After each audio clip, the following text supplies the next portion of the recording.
वासुदेवाय नमो वासुदेवाय नमो भगवते वासुदेवाय ओम ज्ञानतिमिरन्दस्य ज्ञानाञ्जनशलाकया चक्षुरुन्मिलितं येन तस्मै श्रीगुरवे नमः।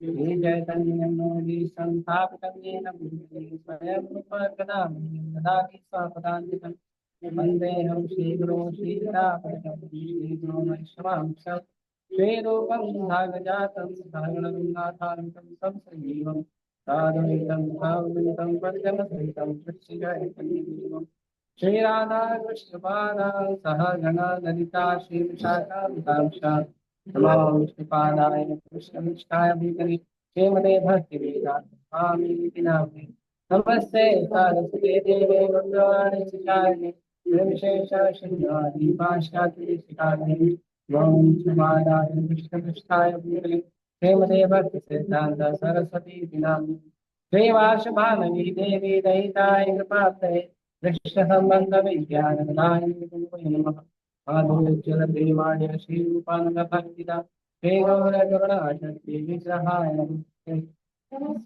नमस्ते गौरवाणी श्री मूर्तये दीनतारिणे रूपानुगा विरुद्धाभ सिद्धांत नाथहारिणे ओम त्रिपुराय साक्षात् जयराज्य मूर्तये विप्रलम्भरता बोधि पादाभुजाय नमः नमो भक्ति विनोदाय सच्चिदानंद नामिने और शक्ति स्वरूपाय रूपांगवराय गौराविर्भाव भूमि संनिर्दिष्टा सज्जन प्रिय वैष्णव सार्वभौम श्री जगन्नाथाय ते नमः पाञ्चाशतरुभ्यक्ष कृपासिन्धुभ्येव च पीतानां पावनेभ्यो वैष्णवेभ्यो नमो नमः नमो महावदन्याय कृष्णप्रेमदाय ते कृष्णाय कृष्ण चैतन्य नाम्ने गौरक्षीमः पञ्चतत्त्वात्मकं श्रेष्ठं भक्तरूपस्वरूपकं भक्तावतारं भक्ताख्यं नमामि भक्तरसिकम् हे कृष्ण करुणा सिंधु दीनबंधु जगत्पति गोपेश गोपिकाकांत राधाकांत नमोस्तुते जयतां सुरतरूपं गोमं मन्दं गति मत्सर्वस्य पादां भोजो राधा मदन मोहन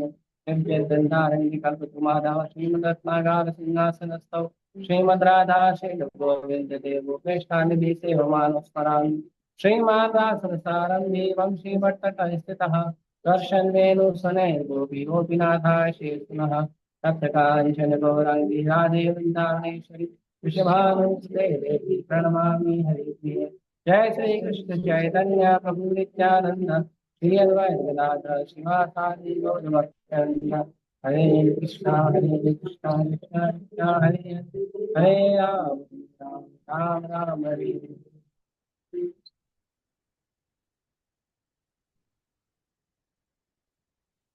हरे कृष्ण। किसी का जरूरत है? पंखा चलेगा? ऐसे भी भगवान सुबह शाम एसी चला ही रहे हैं, नेचुरल एसी है ना। चल रहा है कि नहीं एसी? सुबह शाम मिलता है ना? नहीं मिलता? तो आजकल कोहरा भी आ रहा है। ठीक है, मुंबई के भक्तों को थोड़ा थोड़ा ठंडी का आभास हो रहा है अब, क्योंकि भगवान ने टेम्परेचर थोड़ा सा कम कर दिया है। बाकी दूसरे प्रदेशों में तो भगवान ने पूरा फ्रिज खोल के रखा है सबको फ्रीजर के अंदर डाल दिए तो वहां पे ठंडी ज्यादा है ठीक है। हाँ, कृपया करके आप लेक्चर ना दें ताकि मैं लेक्चर देना शुरू करूँ। धन्यवाद, प्रणाम। आपको बोल रहे थे कि मुझे याद आ गई, 11:30 बजे रात को।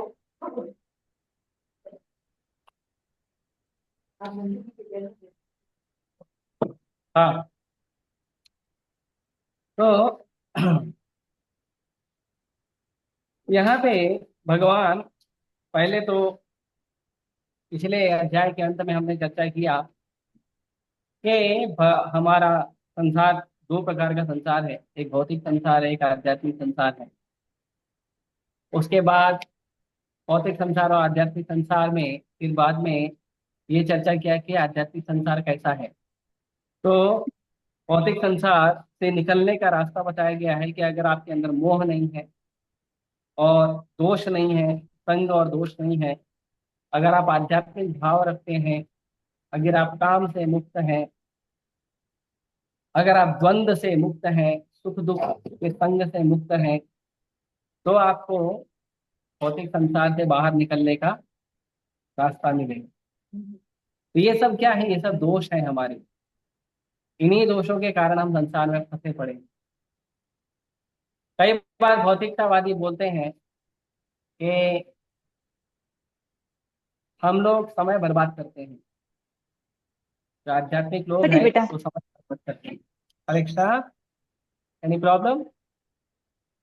जो आध्यात्मिक लोग हैं, लोगों को लगता है कि वो समय बर्बाद करते हैं, ऐसा उनको भ्रम है। पर हम समय बर्बाद नहीं करते, वो समय बर्बाद कर रहे हैं। नीचे बैठना क्यों? जमता नहीं है तो कुछ आसन रखो, नीचे ठंडा है ना। कैसे बैठोगे? आसन है आप? हाँ, आसन देखो ना, कोई आसन होगा तो आसन देखो। हाँ, उसको थोड़ा फैला के बैठिए।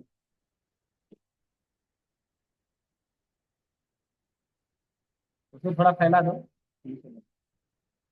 फैन बंद कर दो। वो आवाज कर रहा है तो मेरा आवाज दब रहा है।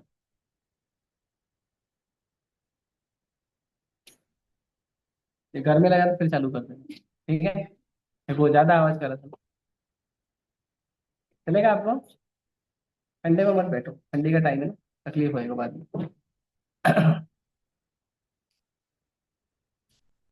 तो हम जो है, हम हमने जो इतना समय, इतना जन्मों तक हमने जो दोष जमा करके रखा है, हमने जो इतने समय तक अपने हमारे इंद्रियों की आसक्ति जमा करके रखी है, हमारे इंद्रियों की और इंद्रियों विषयों का जो इतना एकदम टाइट बंधन हो गया है कि इंद्रिय विषय देखते ही हम विचलित हो जाते हैं।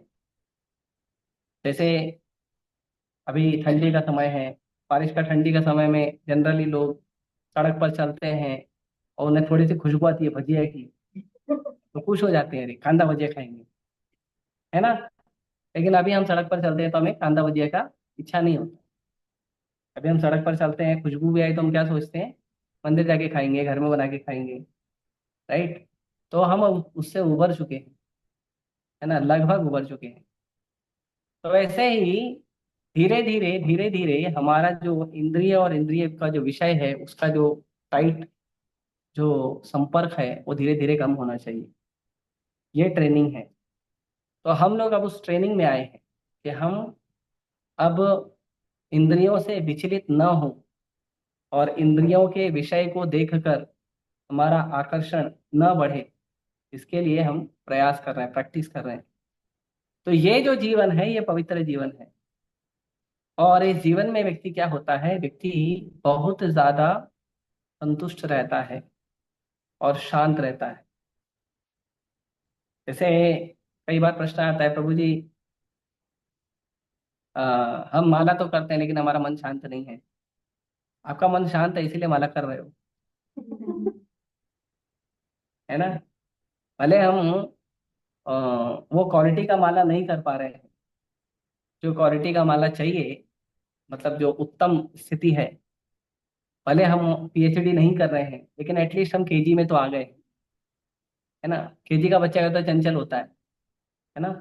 वो गड़बड़ करता है, उसको ठीक से पढ़ाई नहीं करता है। उसको पढ़ाई भी टीचर हाथ पकड़ के पढ़ाती है ना? और उसको टीचर को पढ़ाने के लिए उसको खिलौने देने पड़ते हैं, चॉकलेट देना पड़ता है ना? ऐसा हम लोग का यही स्थिति है। हम लोग को चॉकलेट देंगे, खिलौना देंगे तो हम लोग आध्यात्मिक प्रैक्टिस करते हैं। प्रसाद बंद कर दो तो आधे लोग गायब हो जाएंगे। आधे लोग बोलेंगे प्रभु जी ऑनलाइन है। तो ये परिस्थिति है, तो लालच दिया जा रहा है और अच्छी सुविधाएं दी जा रही है। अभी मैं बोलूँ नीचे लॉन में हम पेड़ के नीचे बैठेंगे तो दो या तीन ही लोग आएंगे। बोलेंगे प्रभु जी ज्यादा तकलीफ हो रहा है, धूप है, छाँव है। तो बहुत प्रश्न करेंगे। तो अभी हमें लुभावना दिया जाता है, सुविधा दिया जाता है आध्यात्मिक जीवन में आगे खींचने के लिए। तो हम केजी में हैं। लेकिन हमारे में और भौतिकतावादियों में फर्क ये है कि एटलीस्ट हमने स्कूल में एडमिशन तो ले लिया है। धीरे धीरे एक बार एक समय पे पीजीडी में पहुंच जाएंगे। लेकिन जो भौतिकतावादी हैं वो स्कूल में एडमिशन भी नहीं लिए हैं, और वो संसार के गटर में खेल रहे हैं और सड़क पर खेल रहे हैं, है ना। जो पशु लोग हैं पशु के साथ झगड़ा कर रहे हैं, पशु की तरह झगड़ा कर रहे हैं, और जो गंदा जिंदगी है वो जी रहे हैं। तो ये अंतर है कि हमने आध्यात्मिक जीवन में, संसार में, एटलीस्ट हमने अपना एडमिशन करने का और हम आगे बढ़ने का भाव रख रहे हैं। हम ये भी सोचते हैं कि हम फेल ना हो, ये भी सोचते हैं ना हम लोग कि हम फेल ना हो, हमारा माला ना छूट जाए, हमारा क्लास ना छूट जाए। तो हम ये भी प्रयास कर रहे हैं कि हम फेल ना हो। राइट।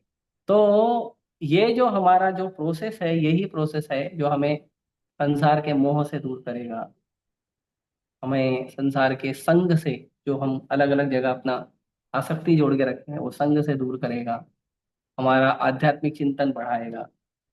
तो ये सब से हमारा जो है विकास होगा भक्ति में। उसके बाद अ, आगे हमने देखा कि भगवान बोलते हैं, गारंटी देते हैं कि यदि आप अच्छी तरह से प्रैक्टिस करोगे संसार में तो क्या होगा, तो आप अंत समय में मुझे याद करोगे। और भगवान ने कहा है कि अगर अंत समय में मुझे याद करोगे तो क्या होगा, मुझे प्राप्ति करोगे। अब आप जो याद करोगे वो आप प्राप्त करोगे। एक कोई तो भी देश है, स्कैंडिनेविया ऐसे कुछ देश का नाम है। प्रभुपाद जी बताते हैं कि हमारा एक बहुत बड़ा नेता, भारत का, भारत जब आजाद हुआ था उस समय बहुत सारे लोग नेता बने थे। उसमें से एक बहुत बड़ा जो नेता है वो स्कैंडिनेविया नाम के देश में कुत्ता बना था। उसका चेक कराए थे उसका कुंडली, कि वो पिछले जन्म में ये था, पिछले जन्म का उसका कुंडली चेक कराए कि उसका अगले जन्म में क्या उसको शरीर मिला है। तो बताया उसको कुत्ता बना था। वो एक बहुत बड़ा अमीर आदमी था, उसके घर में वो कुत्ता बना था। तो ऐसा नहीं है कि आप जीवन भर इंद्रिय भोग करोगे बहुत बढ़िया तरीके से और अगला जन्म जो है वो आपको फिर से मनुष्य का मिलेगा, फिर से इंद्रिय भोग का मिलेगा। इंद्रिय भोग का तो मिलेगा, लेकिन कौन से शरीर में मिलेगा वो आपके मृत्यु के समय की चेतना पे निर्भर करता है। आपका मृत्यु के समय कौन सा चेतना है उस पर निर्भर करता है कि आपको अगला शरीर क्या मिलेगा। आप बोलोगे नहीं हम बहुत पुण्य कर रहे हैं तो हमको मनुष्य शरीर मिलेगा, ऐसा नहीं है। आप पुण्य कर रहे हो तो आपको धन मिलेगा, सुविधाएं मिलेगी, लेकिन शरीर मनुष्य का मिलेगा ऐसा नहीं है। शरीर आपको कुछ भी मिल सकता है। तभी मैं कई बार बोलता हूँ कुत्ता भी मर्सिडीज में घूमता है, तो पुण्य है तभी घूम रहा है ना। कुत्ता पुण्य है तभी मर्सिडीज में घूम रहा है ना। वो बढ़िया जो मखमल का गद्दा है उस पे सो रहा है ना, एसी में रह रहा है। और कुत्तों के लिए भी बहुत सारा सुविधाएं है। मैंने एक वीडियो डाला था कि नहीं डाला, बगौर वक्त में मैंने डाला था क्या, वो बिल्ली का बढ़िया केयर कर रहा है, नहीं डाला। ठीक है देखता हूँ, मेरे पास है कुत्ता और बिल्ली का दोनों है, इतना बढ़िया उसको ब्यूटी पार्लर में जैसा उसका एकदम बढ़िया क्या बोलते हैं मेकअप करते हैं ना, पूरा बॉडी का मसाज स्पा ये सब करते हैं, वैसा कुत्ता बिल्ली का भी होता है। उसका भी खुला हुआ पता है। हाँ। तो ऐसा नहीं है कि आप पुण्य करोगे तो आपको मनुष्य शरीर मिलेगा, नहीं। पुण्य करोगे तो आप स्वर्ग जाओगे, स्वर्ग से फिर धरती पे आओगे, धरती पे आपको कौन सा शरीर मिलेगा, जो आपका मरते समय चेतना था। प्रकृति जो है वो बहुत अचूक न्याय करती है, और प्रकृति के ऊपर कोई अंकुश लगाने वाला व्यक्ति नहीं है कि तुमने मेरे आदमी के साथ ऐसा क्यों किया। प्रकृति एकदम अचूक न्याय करती है।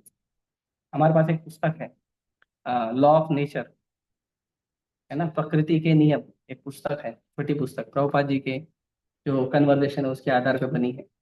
उस पर लिखा है एक अमोघ न्याय। उसका न्याय जो है ना कभी मोघ नहीं होता, कभी चूकता नहीं है प्रकृति का। जो आप करोगे, every action has an equal and opposite reaction. आप कोई भी कार्य करोगे उस कार्य का, उसके समान या उसके विपरीत में जरूर आपको परिणाम मिलेगा। कोई भी कार्य आप करिए आपको जरूर उसका परिणाम भोगना पड़ेगा। ऐसा कोई व्यक्ति नहीं है सृष्टि का, ब्रह्मा से लेके, इंद्र से लेके, चंद्र से लेके, सूर्य से लेके, वरुण से लेके, ऋषि मुनियों से लेके, राक्षसों से लेके, असुरों से लेके, और मनुष्यों में भी सभी मनुष्यों पे लागू होता है। सभी मनुष्यों पे। आप ऐसा नहीं बोल सकते कि मेरे को बॉडी बनानी है तो मैं अंडा खा सकता, मेरे को बॉडी बनानी है तो मैं मांस खा सकता। नहीं। या मैं राजा हूँ तो मैं जाके शिकार खेल सकता हूँ? नहीं, अलाउड नहीं है। जो राजाओं को भी शिकार खेलने की अनुमति दी जाती थी वो साधुओं द्वारा दी जाती थी, और वो भी अनुमति के बाद ही उनको यज्ञ करना पड़ता था उन पाप से मुक्त होने के लिए। वो उनके लिए कंपलसरी था। तो प्रकृति के न्याय से कोई भी नहीं बचा है, कोई भी नहीं बचा है। और प्रकृति सबका न्याय करती है। आप एक छोटी सी चींटी है, छोटा सा कीड़ा है, उससे लेकर बड़े बड़े इंद्र आदि ब्रह्मा तक सबके ऊपर भगवान कर्म का नियम लगाते हैं। और ये कर्म का नियम बनता है केवल मनुष्य जीवन में। बाकी जीवन में व्यक्ति भोग भोगता है। बाकी जीवन में वो पनिशमेंट मिलता है उसको। सुख मिला है, पुण्य किया है तो सुख भोगेगा, और पाप किया है तो दुख भोगेगा, लेकिन भोगना दोनों है। ऐसा मत समझिए कि अ, पुण्य करेंगे तो अच्छी बात है। पुण्य भी खराब है, भक्तों के लिए पुण्य भी नरक के समान है। पुण्य अच्छी चीज नहीं है, पुण्य खराब चीज है। क्योंकि अगर आपने पुण्य किया है तो अगले जन्म में पुण्य भोगने के लिए आपको धरती पे आना पड़ेगा। तो फिर कौन सा? हाँ। आप ये मत समझो मैं अच्छा काम करूंगा तो अच्छी बात है। अच्छा काम भी अच्छी बात नहीं है, अच्छा काम भी खराब बात है।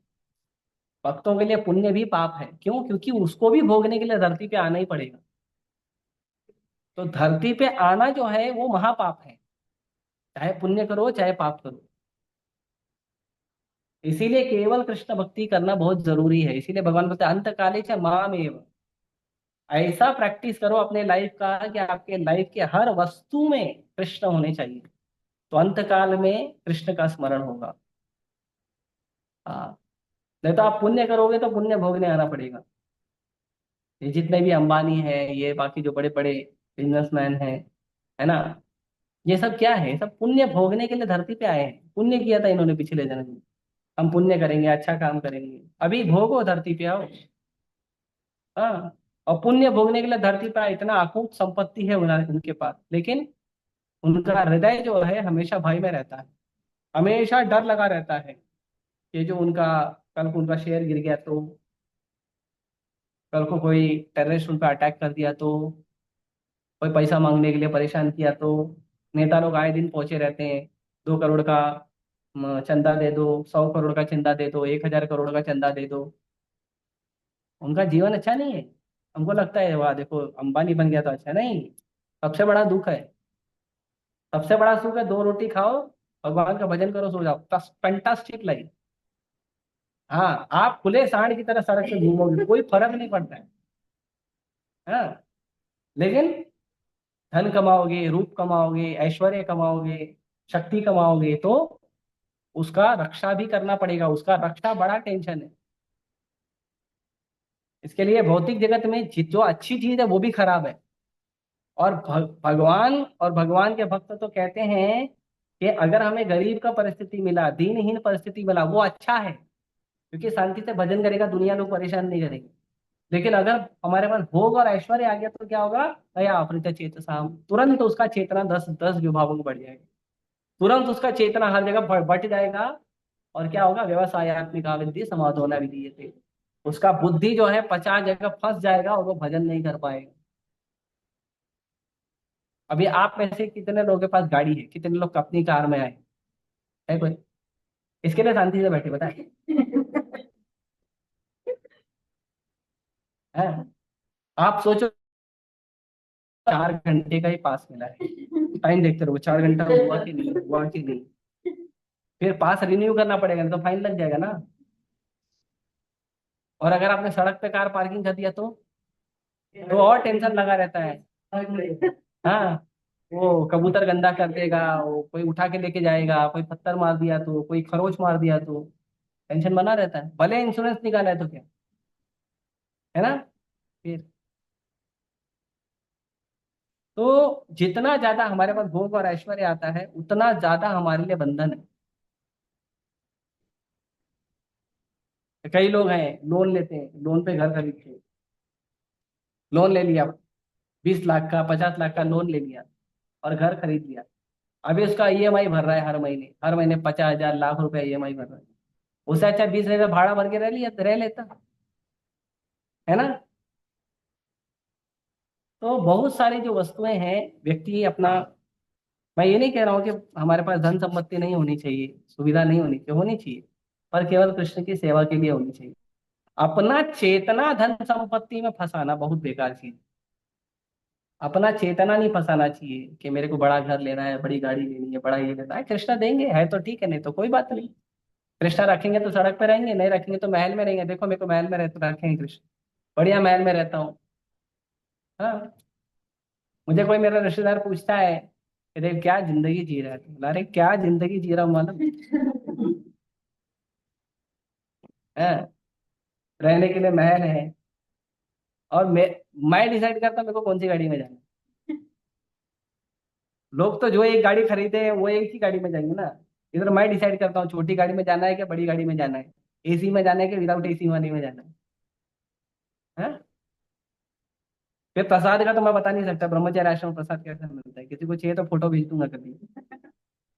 हाँ, प्रसाद देख के लोग बोलते हैं हाँ, वो तो शादी में कभी कभार खाने मिलता है, इतना तो हम लोग रोज खाते हैं। तो भगवान आपको रखते हैं जहां आप भगवान के ऊपर निर्भर रहोगे तो भगवान आपको रखें एकदम आनंदमय परिस्थिति में। लेकिन अगर आप आसक्त हो जाओगे कि मैं ऐसा करूँ, तो फिर भोग। अभी ये जो गिलास है, ये मंदिर का गिलास है, ठीक है। मैं क्या किया, लिया पानी पिया और फिर गिलास ले जाकर रख दूंगा, बरोबर।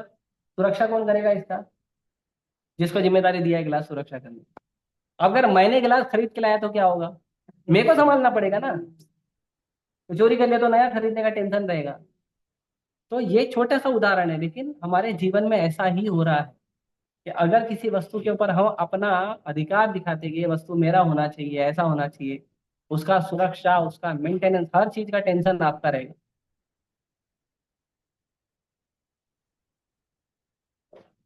और अगर कृष्णा पे निर्भर है, मिला तो ठीक, नहीं मिला तो ठीक। मिला तो हरि नाम करो, नहीं मिला तो हरि नाम करो। हंस रहे हो तो हरि नाम करो, रो रहे हो तो हरि नाम करो, जाग रहे हो तो हरि नाम करो, सो रहे हो तो हरि नाम करो। तो ऐसा रहना चाहिए। के लिए कुंती महारानी कहती है भगवान को कि आप जो हो, आप क्या हो, आप धन हो, आप खुद एक धन हो। लेकिन आप किसके धन हो पता है, अकिंचन वृत्ताय। जो व्यक्ति के पास कोई धन नहीं है उसका धन आप हो। जो व्यक्ति के पास कोई धन नहीं है उसका धन भगवान है। और जो बोल रहा है मेरे पास गाड़ी है, मेरे पास बंगला है, मेरे पास बैंक बैलेंस है, तेरे पास क्या है, बोलने का मेरे पास बाप है। वो माँ बोला ना, हम बाप बोल लेगा। हाँ, हमारे पास कृष्ण है, परम भगवान। हाँ, तो ये सर्वोत्तम विचार है। इसीलिए जीवन ऐसा जियो, जीवन के हर क्षण को ऐसा बना के रखो कि हर क्षण में कृष्ण याद आने चाहिए। हर क्षण में कृष्ण याद आना चाहिए, ऐसा भाव रखना चाहिए। यहाँ पे इसके लिए प्रभुपाद जी कहते हैं कि जब कोई मनुष्य शरीर त्यागता है, कोई भी जीव जब शरीर त्यागता है, तो वो तब तक शरीर नहीं त्यागता है जब तक उसका नया शरीर निर्माण नहीं होता। भले वो 2 दिन की उम्र में मरे या 100 साल की उम्र में मरे, वो जब शरीर छोड़ रहा है मतलब उसका नया शरीर ऑलरेडी रेडी है, तो वो शरीर त्यागता है।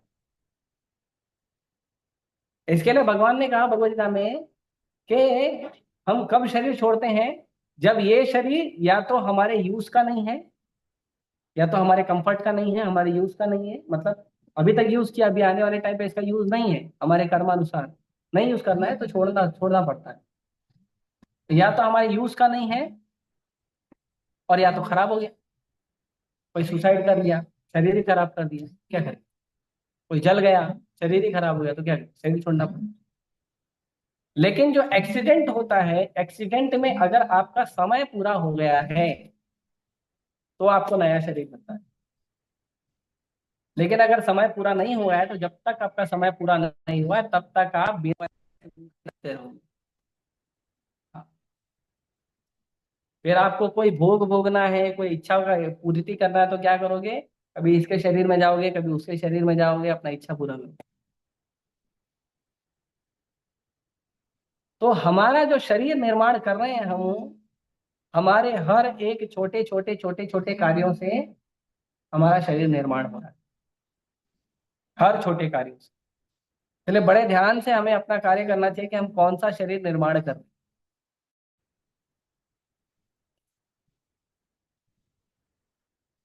इसीलिए जो भक्ति करने वाले हैं उसमें भी तीन कैटेगरी है। जो भक्ति करने वाले लोग हैं उसमें भी तीन कैटेगरी है। ब्रह्मेति परमात्मा, कुछ हैं जो ब्रह्म की पूजा करते हैं, कुछ हैं, कुछ हैं जो ब्रह्म की पूजा करते हैं, ब्रह्मवादी होते हैं। कुछ हैं जो परमात्मा की पूजा करते हैं, परमात्मावादी होते हैं। और कुछ हैं जो भगवान के भक्त होते हैं, भगवान की पूजा करते हैं। तो जो लोग जीवन भर ब्रह्म ब्रह्म ब्रह्म, अहम ब्रह्मास्मि, मैं ब्रह्म हूँ, मैं ब्रह्म हूँ, वो व्यक्ति भगवान तक नहीं पहुंचते। जो व्यक्ति परमात्मा परमात्मा करते हैं वो भी भगवान तक नहीं पहुंचते। भगवान तक केवल भगवान का भक्त पहुंचता है। इसके लिए भगवान का नाम है भक्त वत्सला। भगवान भक्तों को कृपा करते हैं, ब्रह्मवादी को, परमात्मावादी को, कर्मी को, ज्ञानी को, ध्यानी को, मुनि को, किसी को नहीं। भगवान का नाम है भक्त वत्सला, भक्ति करने वाले। तो जो ब्रह्मवादी है वो क्या होता है, वो भगवान का जो प्रकाश है उस प्रकाश के अंदर कहीं गुम हो जाते हैं। छोटा सा कण बन जाएंगे प्रकाश का, और उसके अंदर, जैसे मैंने पहले बताया था कि भगवान में, ब्रह्मा परमात्मा में क्या अंतर है। तो हमारा जो आत्मा है, या जो भगवान जो है, भगवान का रूप कैसा है, सत चित आनंद। ईश्वरा परमा कृष्ण सच्चिदानंद विग्रह। भगवान का विग्रह कैसा है, सत चित आनंद। तो जो ब्रह्म है उसमें सत है। सत मतलब उसमें शाश्वतपन है, वो हमेशा रहेगा, कभी खत्म नहीं होता ब्रह्म। मतलब भौतिक जगत जैसा भौतिक जगत प्रलय होता है, ब्रह्म का प्रलय नहीं, वो हमेशा रहता है। लेकिन उसमें चित्त नहीं है और आनंद नहीं। उसमें चित्त मतलब पूर्ण ज्ञान, और आनंद मतलब भगवान की भक्ति का आनंद। और जो परमात्मा है उसमें सत है और चित है, मतलब भगवान के रूप का, भगवान से संबंध का ज्ञान है, लेकिन उसमें आनंद नहीं। लेकिन जो भगवान है उसके अंदर तीनों है, सत चित आनंद, तीनों है। तो जो हम भक्ति कर रहे हैं ब्रह्मवादी बन के, तो ब्रह्मवादी बनकर जो भक्ति कर रहे हैं उससे हमें क्या मिलेगा, ब्रह्म रूप मिलेगा। लेकिन वो जो हमें ब्रह्म रूप मिलेगा, वो ब्रह्म रूप परमानेंट नहीं है। वो ब्रह्म रूप परमानेंट नहीं, पतंती यथा।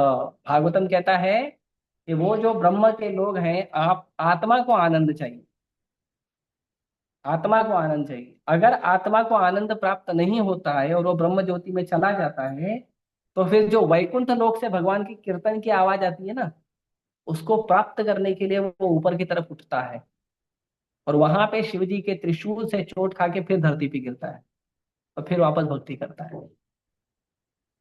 तो जो ब्रह्म है ना, ब्रह्म ब्रह्म करते हैं, वो ब्रह्म में नहीं जाना चाहिए। उसके बाद परमात्मा मतलब भगवान का रूप का स्मरण करना। तो भगवान का रूप का स्मरण करने से हमें वैकुंठ प्राप्त होता है। वहां पे आप वैकुंठ में ऐश्वर्य भाव में भगवान की सेवा करते हैं। लेकिन अगर आपको सर्वोत्तम जो सर्वोच्च वैकुंठ है, गोलोक वृंदावन, वहां जाना है, तो आपको भगवान की ही पूजा करनी पड़ेगी, और किसी की नहीं करनी पड़ेगी। तो भी परमात्मा मतलब हाँ, चतुर्भुज विष्णु। इसीलिए प्रभुपाद जी कहते हैं कि हमें चाहिए कि जो हमारी कल्पना से मेल नहीं खाता उसे ठुकराए नहीं। ऐसे कुछ ब्रह्मवादी हैं, कुछ परमात्मावादी हैं, कुछ भगवानवादी हैं। अभी कोई व्यक्ति कोई एक प्रकार की भक्ति कर रहा है, तो हमको ये नहीं सोचना चाहिए कि जो मैं कर रहा हूं वो सही है, जो ये कर रहा है वो गलत है। ऐसा नहीं है। क्या है कि हर व्यक्ति अगर सही भी है तो वो एक लिमिट तक सही है, पूर्ण नहीं है, अपूर्ण है, लेकिन वो सही है, गलत नहीं है। ऐसे कुछ धर्म के लोग बोलते हैं कि हमारे धर्म का ये सिस्टम फॉलो करोगे तो आप सही हो, नहीं तो आप गलत हो। राइट? ऐसा नहीं है। जो सिस्टम दूसरे फॉलो कर रहे हैं वो भी सही है, वो भी सही है, लेकिन पूर्ण नहीं। जैसे भगवान की भक्ति, सनातन धर्म, ये क्या है? इसको चेम्बर डिक्शनरी कहते हैं। चेम्बर डिक्शनरी समझते हो? मेन डिक्शनरी जिसके अंदर सारे शब्दार्थ हैं। और जो बाकी जो धर्म है वो पॉकेट डिक्शनरी है। मतलब जो पॉकेट डिक्शनरी में है वो आपको चेम्बर डिक्शनरी में मिल जाएगा, लेकिन जो चेम्बर डिक्शनरी में वो पॉकेट डिक्शनरी में मिलेगा इसका गारंटी नहीं। क्योंकि पॉकेट डिक्शनरी में किसी विशेष प्रकार के व्यक्ति के लिए उसको जितना जरूरत है उतना ही शब्दार्थ दिया गया। लेकिन जो चेम्बर डिक्शनरी है उसके अंदर पूरा शब्दार्थ है, उसके अंदर पूरा अनुवाद है। तो जो सनातन धर्म है, जो कृष्ण भक्ति है, उसके अंदर आपको हर चीज का प्रमाण मिल जाएगा। जो दूसरे धर्म में भी लोग पालन करते हैं उसका भी प्रमाण आपको सनातन धर्म में, कृष्ण भक्ति में मिल जाएगा। लेकिन लेकिन दूसरे धर्मों में सनातन धर्म मिलेगा ऐसा नहीं है। तो इसका मतलब नहीं है कि दूसरे चीजों को हम मना कर देना चाहिए, गलत बोल देना चाहिए। तो हमें अर्जुन का भाव रखना चाहिए। अर्जुन क्या बोला भगवान को? जो आप बोलते हो वो सही है, मैं आपकी बात को स्वीकार करता हूं। अर्जुन का भाव रखोगे तो भक्ति में आगे बढ़ सकते। कई बार हम जब भक्ति करते हैं तो भक्ति में हमको कोई चीज नहीं पता होती। अभी जैसे कोई भी व्यक्ति आता है मंदिर में दर्शन करने, पहली बार जो आता है, इतना बड़ा तिलक कौन लगा? हर आदमी टेंशन, इतना बड़ा तिलक, अरे ठीक है लगाओ, इतना लगाओ। इतना बड़ा तिलक, नाक से लेके माथा पूरा ब्रिज बना देते हैं उसके ऊपर। एक आने का ब्रिज, एक जाने का ब्रिज है। इतना बड़ा तिलक कौन लगाता है? हाँ? और गले में सोना पहनो, चांदी पहनो, ये लकड़ी क्या पहन के घूमते हैं? हाँ? और समाज में रहना है, शर्ट पैंट पहनो, शर्ट पैंट पहनो, टी शर्ट पहनो, जीन्स पहनो, है ना? ये देखो, या तो धोती कुर्ता या तो साड़ी पहन के घूमते हैं और 24 घंटा उसी में रहते हैं। कैसे रहते हैं? और जमता कैसे संभालना? धोती संभालना जमता कैसे? कई बार माता जी लोग बोलती है संभालना जमता कैसे? मतलब भाई अब आदत हो गई।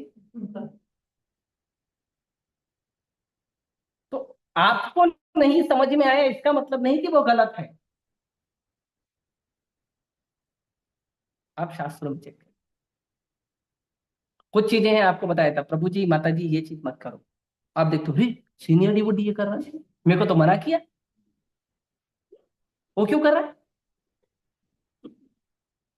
तो अभी आपको समझ में नहीं आया है, धीरे धीरे आएगा।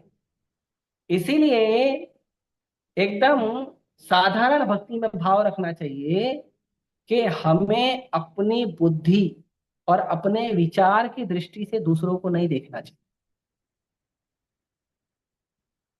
कोई सही भी होगा, कोई गलत भी होगा, लेकिन हमको अपने विचार से देखोगे तो हो सकता है सही होगा, लेकिन गलत का भी बहुत संभावना है।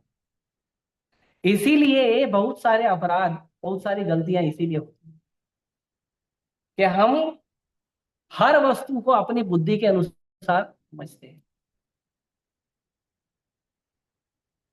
हर वस्तु को अपनी बुद्धि के अनुसार, वहां गलती होती है। ऐसे दोस्त लोग गए, बोले चलो कुछ खाएंगे। क्या खाएंगे? तो चाट दुकान पे जाएंगे, कुछ चाट खाएंगे।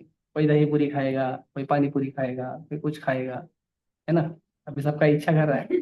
मैं दिलाऊंगा नहीं, बाद में खरीद के खाने दो। बाबा भी किधर से दिलाएगा?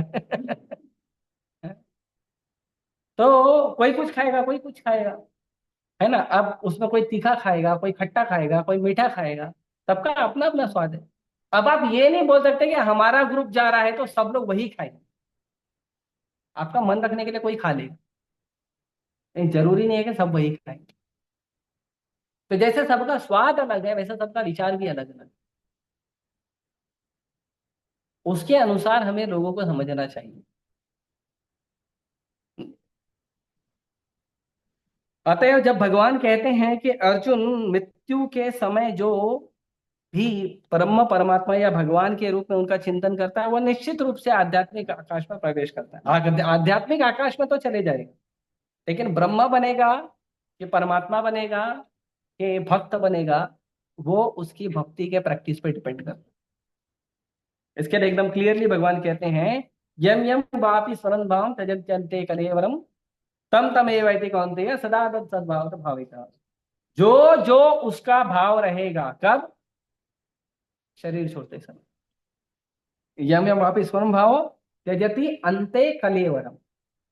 अंते कलेवर मतलब शरीर। तो शरीर छोड़ते समय जो उसका विचार रहेगा, भाव रहेगा, वही भाव उसको अगला शरीर दिलाएगा, वही भाव उसको अलग अलग लोकों में लेके जाएगा। अपने मन से आप कहीं नहीं जा सकते। कौन सा बोल रहे हैं? कौन सा? श्लोक संख्या 6.8.6, 8वां अध्याय, श्लोक संख्या 6।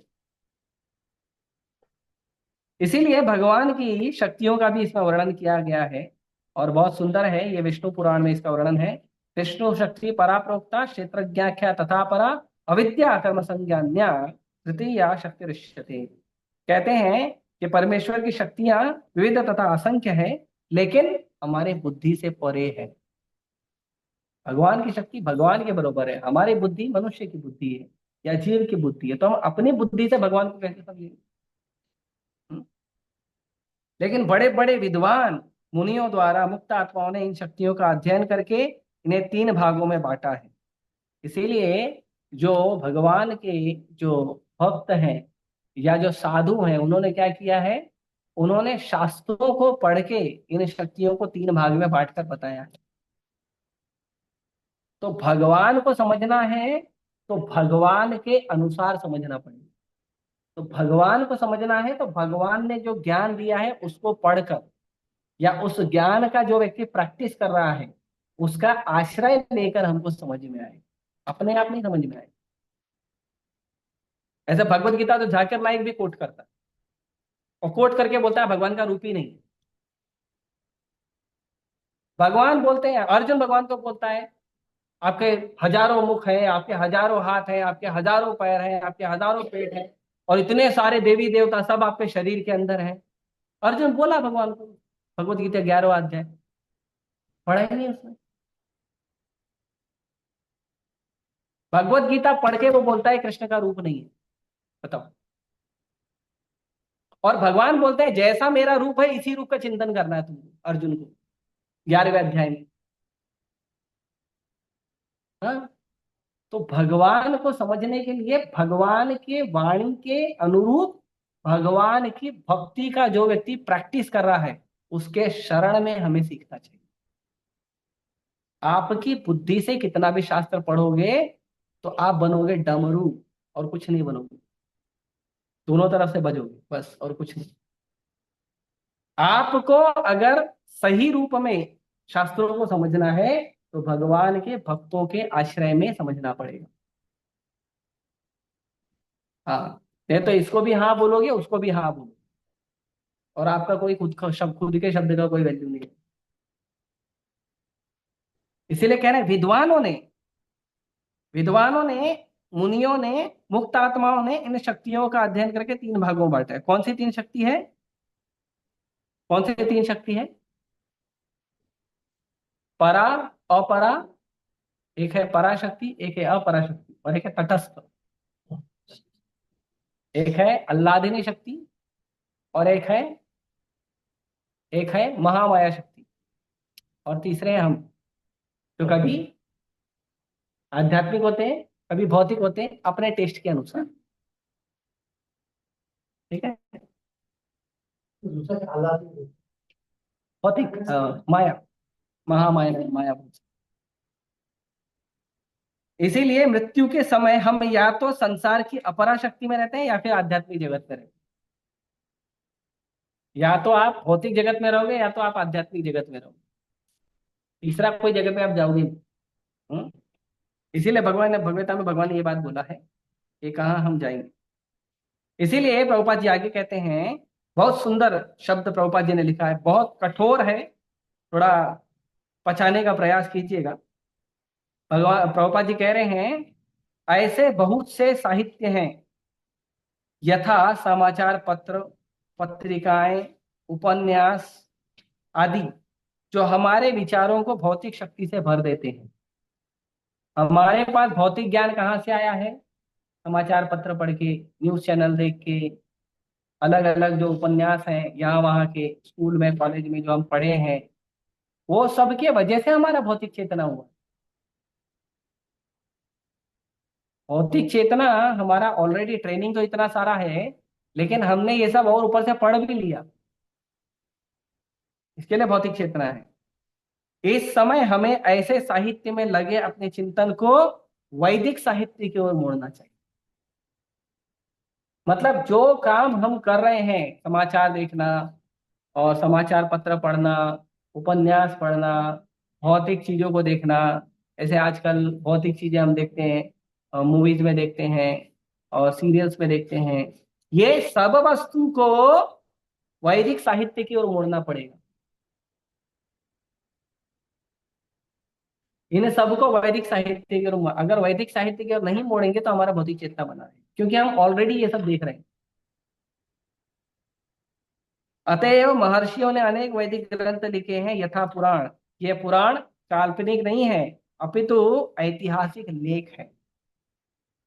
जितने भी इतिहास, पुराण, वेद लिखे गए हैं, ये काल्पनिक नहीं है। ये क्या है? इतिहास।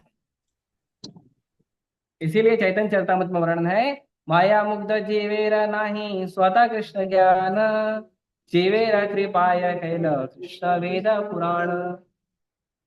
तो जो माया के चंगुल में फंसे जीव हैं, जिसका अपने आप कृष्ण का ज्ञान नहीं हो सकता, तो उन जीवों के ऊपर कृपा करने के लिए कृष्ण ने स्वयं वेद और पुराण लिखे। वेद और पुराण और कोई नहीं लिखा है, स्वयं भगवान ने लिखा है। भगवान ने बोला है, भगवान ने लिखा है, भगवान ने ही समझाया है। हाँ, समझाने का काम भी भगवान ही किए हैं। आप देख लीजिए उठा के भागवतम को, कितनी बार भगवान खुद आके प्रवचन किए, खुद आके,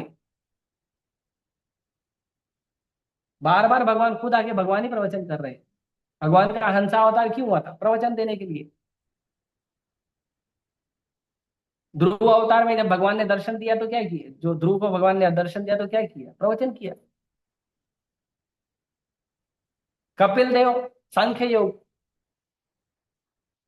स्वयं कृष्ण के रूप में भगवत गीता, कितनी जगह भगवान प्रवचन करते हैं, खुद भगवान ही सिखाते हैं। और भक्त बनकर भी खुद ट्रेनिंग देते हैं कैसा भक्ति करना चाहिए। इसीलिए भगवान कहते हैं, वेदांत कृत वेद विदेव चाहम। वेदों को लिखने वाला मैं हूँ, और वेदों को बनाने वाला मैं हूँ, और वेदों को समझने का मतलब ये मुझे समझना। हम्म, यहाँ पे शब्द क्या लिखा है? भुलक्कड़ जीवों या बद्ध जीवों ने परमेश्वर के साथ अपने संबंध को भुला दिया है, और वे सब भौतिक कार्यों के विषय में सोचने में मग्न रहते हैं। इनकी चिंतन शक्ति को आध्यात्मिक आकाश की ओर मोड़ने के लिए ही कृष्ण द्वैपायन व्यास ने प्रचुर वैदिक साहित्य प्रदान किया। ये जो हम लोग जो भुलक्कड़ लोग हैं, हम लोगों को भगवान से जोड़ने के लिए ही वेदव्यास जी ने क्या किया? वैदिक साहित्य लिखा। सबसे पहले उन्होंने क्या लिखा? वेद लिखे। उसके बाद वेद को फॉर्मूला फॉर्म में लिखा, सूत्र रूप में, तो कहते हैं उपनिषद। वेद और वेदांत सूत्र भी है और उपनिषद भी। और फिर उस वेदांत सूत्र की जो व्याख्या है, वेदांत सूत्र की व्याख्या भी किया उन्होंने श्रीमद् भागवत महापुराण। वेदांत सूत्र के ऊपर नेचुरल कमेंट्री, स्वयं वेद लिखने वाले, स्वयं वेद लिखने वाले लेखक द्वारा। फिर उसके बाद उन्होंने जितना वैदिक साहित्य है उनको कथा के रूप में लिखा, और वो सबको पुराण में बनाए। फिर महाभारत लिखा जो इतिहास है। ये सब वेद व्यास जी ने हम लोग के लिए।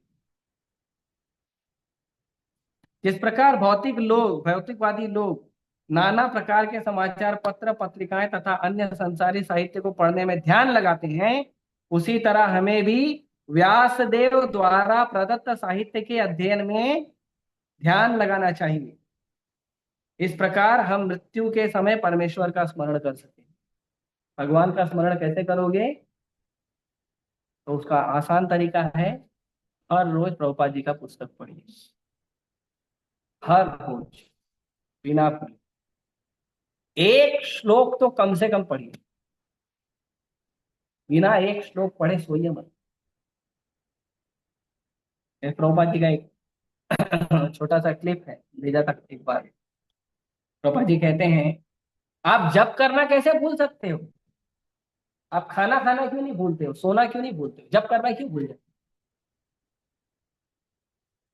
खाओ मत, सो मत, पहले जप करो।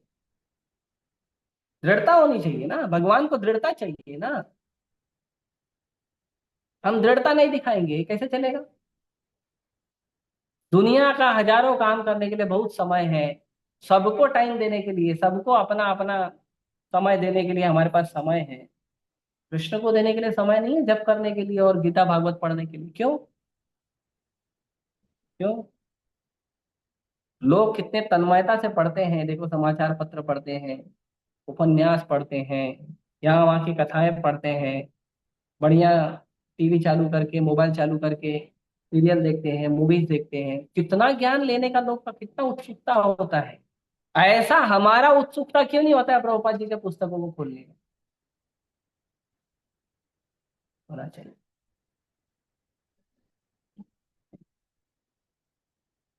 इसीलिए भगवान ने क्यों बोला? भगवान द्वारा सुझाया गया यही एकमात्र उपाय है, और इसके फल का विश्वास दिलाते हैं, इसमें कोई संदेह नहीं। भगवान खुद बोलते हैं इसका क्या फल है। भगवान अर्जुन को क्या कहे? तस्मात् सर्वेषु कालेषु माम् अनुस्मर युद्ध च, मयि अर्पित मनो बुद्धिर मामे वैश्यस्य असंशया। भगवान कहते हैं हर समय मेरा स्मरण करो। तस्मात् सर्वेषु कालेषु, सारे समय, माम अनुस्मरण युद्ध च, मेरा स्मरण करके युद्ध करो। भगवान ने अर्जुन को नहीं बोला युद्ध करो, भगवान ने अर्जुन को नहीं बोला मेरा स्मरण करो, भगवान ने क्या बोला? मेरा स्मरण करते हुए युद्ध करो। भगवान ने नहीं बोला है कि आप कामचोर बन के घर में बैठो और माला करो, राम राम राम राम राम राम माला करो। क्या करना है? भगवान का भजन भी करना है और अपना घर का काम भी करना है। या जो जॉब पे जाते हैं वो सब भी करना है। केवल भजन नहीं करना है, और सेवा है तो सेवा भी करना है। केवल हमें भजन पे ध्यान नहीं देना चाहिए, सेवा पे भी ध्यान देना चाहिए, और हर काम करना चाहिए। चाहे आप काम पे जाते हो, चाहे आप घर में घर गृहस्थी संभाल रहे हो, कुछ भी कर रहे हो, वो काम करते हुए भगवान का भजन करना। इसके लिए जब आप जप करते हो, जब आप ग्रंथों को पढ़ते हो, उस समय आप जप करिए, ग्रंथ पढ़िए, कोई दूसरा काम नहीं करिए, ठीक है। लेकिन जब आप दूसरा काम कर रहे हो, उस समय आप बैकग्राउंड में कीर्तन चालू रखिए, लेक्चर चालू रखिए।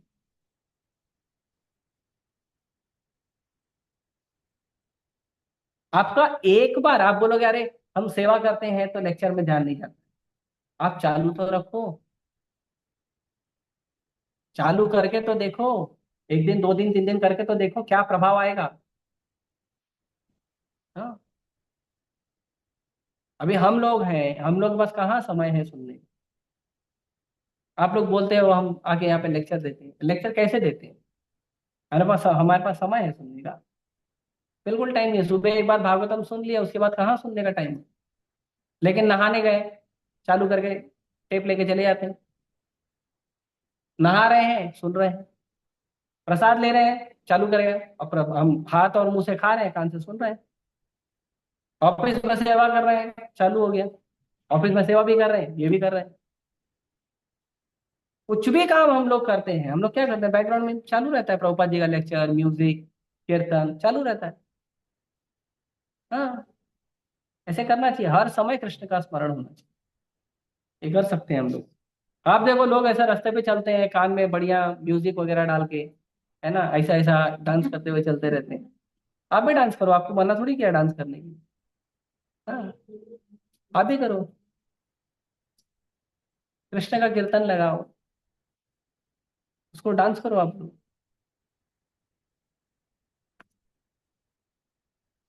मानव समाज में चाहे कोई श्रमिक हो, वणिक हो, प्रशासक हो या किसान हो, या फिर चाहे को वह सर्वोच्च वर्ग का तथा साहित्यिक हो, वैज्ञानिक हो या धर्मशास्त्रज्ञ हो, उसे अपना जीवन यापन करने के लिए कार्य करना होता है। अतएव भगवान अर्जुन से कहते हैं कि उसे अपनी वृत्ति का त्याग नहीं करना है, अपितु वृत्ति में लगे रहकर कृष्ण का स्मरण करना है। अपना काम नहीं छोड़ना है, वो तो करना पड़ेगा, लेकिन वो काम करने के साथ साथ भजन भी करते रहना है, कृष्ण का स्मरण भी करते रहना है।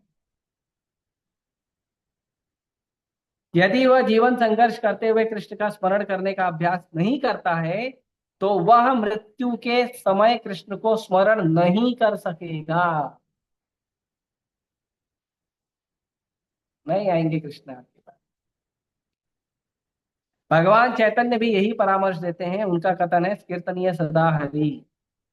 भगवान का मनुष्य को चाहिए कि भगवान के नामों का सदैव उच्चारण करने का अभ्यास करे। भगवान का नाम तथा भगवान अभिन्न है, इसलिए अर्जुन को भगवान की शिक्षा है कि मेरा स्मरण करो, तथा भगवान चैतन्य का यह आदेश है कृष्ण के नामों का निरंतर कीर्तन करो।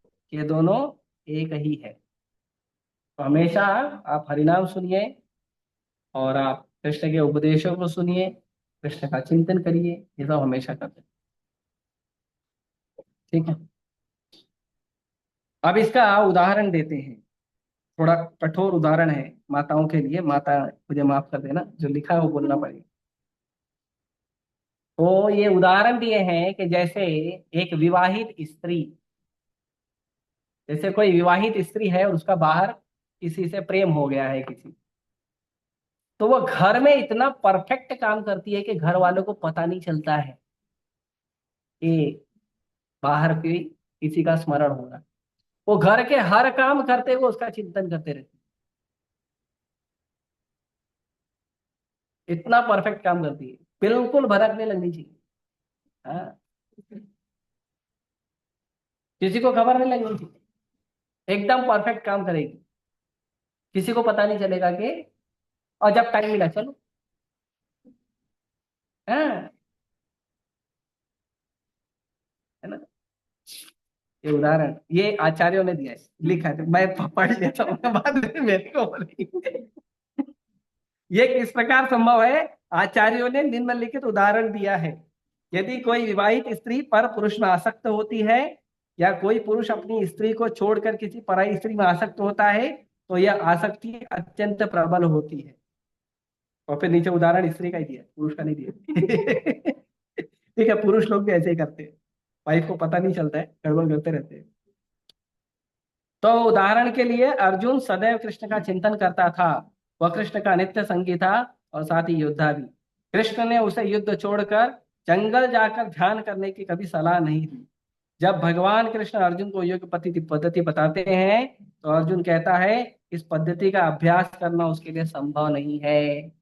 अर्जुन को जब भगवान बोले भजन करो, जाओ जंगल में और अपना बढ़िया आसन लगाओ, ना आसन ज्यादा ऊंचा होना चाहिए ना आसन ज्यादा नीचा होना चाहिए, और अपने जो पोस्चर है ऐसे पद्म स्थिति में बैठ जाइए, और आपकी रीढ़ की हड्डी और आपकी छाती और आपकी नाक एक लाइन में होनी चाहिए। ठीक है, आपकी आंख ना पूरी खुली होनी चाहिए ना पूरी बंद होनी चाहिए। खुले रहेगी तो इधर उधर देखते रहेगा, बंद रहेगी तो सो जाएगा, दोनों नहीं होना चाहिए। इसके लिए जब करते समय भी हमारा जो है ना, या तो दुनिया पे ध्यान भी नहीं जाना चाहिए और आंख बंद भी नहीं होना चाहिए। ठीक है। हाँ, ये तो जब तो होएगा नहीं, नींद हो जाएगी। तो अर्जुन ने क्या बोला भगवान को? भगवान बोले अर्जुन को ऐसा करो, ऐसा कर, मेरा ध्यान करने का सिस्टम यही है, हठ योग बोलते हैं इसको। तो अर्जुन ने क्या कहा? योयम योगस्त्वया प्रोक्त साम्येन मधुसूदन, एतस्याहं न पश्यामि चंचलत्वात् स्थिति स्थिराम। बोला इतना मन चंचल है, किधर ध्यान लगेगा? आंख बंद होएगी, भले मान लो आंख आधी बंद किया है, नहीं बाहर कहीं देख रहा है, लेकिन मन के अंदर जो पूरा रिकॉर्डिंग हुआ उसका क्या? हम लोग बोलते हैं ना, जय श्री कृष्ण चैतन्य प्रभु नित्यानंद श्री अद्वैत गदाधर शिवासादि गौर भक्ता वृंदा, मन भाग गया। मन हरे भी नहीं सुनता है, महामंत्र छोड़ दो, हरे भी नहीं सुनता है वो। बोलता है चैतन्य महाप्रभु उनके शिष्य आ गए, इस्कॉन वाले आए, भागो। मन तुरंत भाग जाता है। वो हरे भी नहीं सुनता है, कम से कम राधा रानी का नाम सुन ले तो उद्धार हो जाए। हाँ, कब पता चलता है मंत्र पूरा हुआ? जब वो कृष्ण बीट आती है ना बीच में, तब पता चलता है ये माना। फिर आ जाता है जय श्री कृष्ण चैतन्य प्रभु नित्यानंद। फिर वापस आता है, फिर जैसी बोला गौर भक्त वृंद, फिर भागा। हमारा ध्यान है। तो अर्जुन को भगवान ने छठे अध्याय में पूरा योग पद्धति बताया, ध्यान योग कैसे ध्यान करना चाहिए। अर्जुन बोला इम्पॉसिबल, नहीं कर सकता। अभी अर्जुन इतना शक्तिशाली योद्धा, जिसने इंद्र को प्रसन्न किया, शिव जी को प्रसन्न किया, जिसने अपने गुरुओं को प्रसन्न करके दिव्यास्त्र प्राप्त किया, इतना शक्तिशाली योद्धा। मालूम है शिव जी को हराया था अर्जुन ने। शिव जी का अर्जुन का लड़ाई हुआ था, शिव जी चेक करने आए थे अर्जुन का पावर और उसका फोकस। अर्जुन ने हरा दिया शिव जी को, शिव जी प्रसन्न हो गए। ऑब्वियसली शिव जी को कोई हरा नहीं सकता, शिव जी एक मानव भाव में युद्ध कर रहे थे। तो अर्जुन ने परास्त किया, शिव जी प्रसन्न हो गए। फिर शिव जी ने अपना असली रूप दिया, शिव जी ने फिर अपना अस्त्र दिया, पशुपतास्त्र। शिव जी का नाम पशुपति है ना, तो उन्होंने पशुपतास्त्र दिया था। इतना शक्तिशाली अर्जुन बोलता है मैं भजन नहीं कर सकता, मैं ध्यान नहीं कर सकता। हैं? हम लोग कभी कभी प्रभु जी, मैं सोचता हूँ ना कल से 64 माला जप करूँ। हम खुश हो जाते हैं, वाह करके दिखाओ, करके दिखाओ। एक भक्त था, कुछ 4 या 5 साल पहले, लॉकडाउन के थोड़ा पहले, 2018 के आसपास, नया भक्त था, नया नया वो आया था न्यू भक्ता ट्रेनिंग लेने, ब्रह्मचारी ट्रेनिंग लेने। तो जब वो आया ना, तो शुरुआत में हरिनाम की महिमा बहुत सुन लिया, इतना हरिनाम की महिमा सुना कि वो बोला टेम्पल मैनेजमेंट को, मैं रोज पहले 128 माला जप करूंगा, उसके बाद सेवा करूंगा। तो भक्त लोग बोले तू 128 माला जप करेगा तो टाइम किधर है देखो सेवा करने को? कम से कम 8 घंटा सेवा होनी चाहिए, 8 घंटा सेवा, 8 घंटा भजन, 8 घंटा शरीर के लिए भक्ति विनोद ठाकुर ने सिस्टम दिया है। बोला नहीं, जब तक 128 माला मेरा नहीं होगा मैं कोई सेवा नहीं करूंगा। तो मंदिर मैनेजमेंट बोला अच्छी बात नहीं है, ऐसा नहीं करना चाहिए, और ये मंदिर का सिस्टम है कि कम से कम सेवा होनी चाहिए आपके हाथ में। ठीक है, मैं मंदिर में नहीं रहूँ, चले जाए, छोड़ दो। कहाँ गया? वृंदावन। वृंदावन में किसी आश्रम में बात किया होगा कि मेरे को थोड़ा खाना पानी दे दो, थोड़ा 2-4 घंटा सेवा कर दूंगा और मैं रहूंगा आपके। तो दे दिया उसको, सोने वोने की सुविधा दे दिए, प्रसाद तो मिल जाता था उसको इस्कॉन वृंदावन में। वो कुछ महीनों तक किया है, उसके बाद कहाँ गया पता नहीं, कहाँ गया पता नहीं, दिखता भी नहीं अभी वृंदावन में। प्रभुपाद जी के एक शिष्य प्रभुपाद जी को बोले मैं मायापुर जाके भजन करूंगा, वहां पे कुटिया बना के भजन करूंगा। प्रभुपाद जी मना किया, मत जाओ, मंदिर में रहो सेवा करो। बोला नहीं मैं जाना चाहता हूँ। बहुत समझाए प्रभु, नहीं सुन, नहीं मुझे जाना, जाना जाना, ठीक है जाओ। जिद किया इसके लिए बोले जाओ, परमिशन नहीं दिया प्रभु। वो भी कुछ महीनों तक जप किए, मायापुर में कुटिया बना के जप किए। उसके बाद कहाँ गए? किसी इस्कॉन के भक्त को मिले नहीं। हाँ? और यही शास्त्र में आचार्य भी बताते हैं, श्रुति स्मृति पुराणादि पांचरात्र की विधि बिना एकांत की हरेर भक्ते उत्पादाय वस कल्पते। कि अगर आप श्रुति स्मृति पुराण इनके आधार पे यदि आप अपना भक्ति नहीं कर रहे हो, 5 रात्र की विधि, मतलब ये जो भक्ति का विधि है, तारक पंचरात्र में जैसा बताया है, इसके हिसाब से भक्ति नहीं कर रहे हो, तो एकांत की हरेर भक्ति, अकेले बैठकर भगवान कृष्ण की भक्ति करोगे तो आप उत्पात मचाओगे, उत्पात आएगा से कल्प। तो इसीलिए इस्कॉन का जो सिस्टम है उसको स्वीकार कर लेना चाहिए। इसके लिए भगवान ने क्या कहा, कौन है फर्स्ट क्लास योगी? तो भगवान कहते हैं फर्स्ट क्लास योगी है, योगी नाम अपि सर्वेशा मद्गतेरंतरात्मनः श्रद्धावान भजते यो माम स मे युक्त तमो मतः। फर्स्ट क्लास वो जो हमेशा मेरा चिंतन करता है और हमेशा मेरे परायण बनकर रहता है और श्रद्धा से मेरा भजन करता है, ये 3 गुण है। तो ऐसा योगी कैसा होता है? भगवान बोलते हैं स ये युक्त तमो मतः, वो मेरा है मैं उसका हूं। बेटर खत्म। फर्स्ट क्लास योगी नाम अपि सर्वेशाम, जितने योगी हैं, जितने भजन करने वाले, उनसे जो टॉप मोस्ट भजन करने वाला है वो कौन है? वो कौन है? जो श्रद्धा से कृष्ण का नाम जप करता है, श्रद्धा से कृष्ण की सेवा करता है। एक बार प्रभुपाद क्वार्टर में बैठ के प्रभुपाद जी लेक्चर दिए, जुहू में प्रभुपाद जी लेक्चर दिए। तो लेक्चर प्रभुपाद जी बताए कि 24 घंटा कृष्ण का नाम जप होते रहना चाहिए। तो बता के गए ऊपर। वो लेक्चर में मुंबई का मेयर भी आया था। तो मेयर लेक्चर सुना, बाद में सोचा मिल लेता हूँ स्वामी जी से। तो गया मिलने के लिए। तो जब मिलने के लिए गया तो प्रभुपाद जी बोले ठीक है भेजो। तो वो गया मिलने के लिए, तो प्रभुपाद जी क्या करते, जो डोनेशन है तो नोट गिन रहे थे भाई, और ऐसा ढेर लगा हुआ था। तो वो टेंशन में, अभी बाबा तो बोल के गया जब करना चाहिए, इधर तो बैठ के नोट गिन रहे।